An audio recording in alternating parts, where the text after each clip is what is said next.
আসসালামু আলাইকুম প্রিয় দর্শক, কাছে দূরে ছোট বড় যে যেখান থেকেই ভিডিওটি দেখছেন, আশা করি সবাই ভালো আছেন। ফ্রেন্ডস, নারকেলের পুর দিয়ে আর পাউরুটি দিয়ে একদম 2 মিনিটেই বিকালে অথবা সকালের নাস্তা অথবা বাচ্চাদের টিফিনেও দিতে পারেন এমন একটি মজাদার রেসিপি শেয়ার করছি। সো নারকেলের পুর তৈরি করে নেওয়ার জন্য কোরানো নারকেল নিয়েছি আর বাটালি গুড় নিয়েছি। মিষ্টিটা আপনাদের পছন্দ মতো অ্যাড করে নেবেন, কম বেশি দিতে পারেন।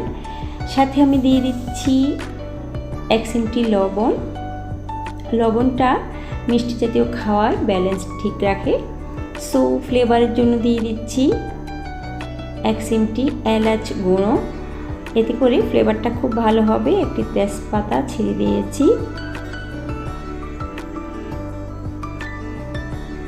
এ পর্যায়ে লো ফ্লেমে জাল করে নিতে হবে। এখন আমি লো ফ্লেমে জাল করে নিচ্ছি। 1/3 কাপ পানি অ্যাড করে নিতে পারেন, এতে করে নারকেলের পুরগুলো পুড়ে যাবে না, খুব সুন্দরভাবে আঠালো একটি পুর তৈরি করা যাবে। জাল করে নিতে নিতে এক পর্যায়ে আঠালো হয়ে যাবে নারকেলের পুর, আর গুড়গুলো ভালোভাবে গলে যাবে, এতে করে নারকেলের পুরগুলো ভালোভাবে রেডি করা হয়ে যাবে। এখন আমি পাউরুটির ব্রাউন কালারের যে অংশগুলো সেগুলো কেটে নিচ্ছি।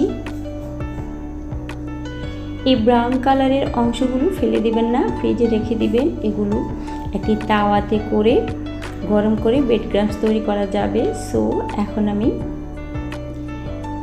বাকি পাউরুটিগুলো সেমভাবে কেটে নিচ্ছি। এ পর্যায়ে পাউরুটির টুকরোগুলো একটি বেলুন দিয়ে রুটির মতো করে বেলে নিচ্ছি। একদম রুটির মতো করে প্লেন করে বেলে নিতে হবে, এতে করে সিল করতে সুবিধা হবে। সবগুলো বেলে নেওয়া কমপ্লিট করে নিয়েছি। এখন আমি নারকেলের পুর দিয়ে দিচ্ছি। ফ্রেন্ডস, তেল অথবা ঘি, বাটার অথবা পানি দিয়েও এভাবে একটু সিল করার জন্য দিয়ে দিতে পারেন, এতে করে সিলটা খুব ভালো হবে, খুলে যাবে না। নারকেলের পুরটা একটু বেশি পরিমাণে দিলে খেতে ভালো লাগে আর দেখতেও ভালো লাগে, তাই আমি 2 পাশে আবারও নারকেলের পুর দিয়ে কমপ্লিট করে নিয়েছি নাস্তাগুলো। এই নাস্তাগুলো তৈরি করতে দেখতেই পেয়েছেন একদমই সময় লাগেনি, 2 মিনিটের মধ্যে সকালে অথবা বিকালে বা বাচ্চাদের টিফিনেও এই নাস্তাটি খুবই শর্টকাটে দিতে পারেন। খুব ভালো লাগবে, মজা করে খাবে সবাই। আর যে কোনো অতিথি আপ্যায়নেও এই নাস্তাটি তৈরি করে আপ্যায়ন করতে পারেন, এতে করে সবাই খেয়ে খুবই ভালো প্রশংসা করবে আর খেয়ে সবাই খুশি হবে।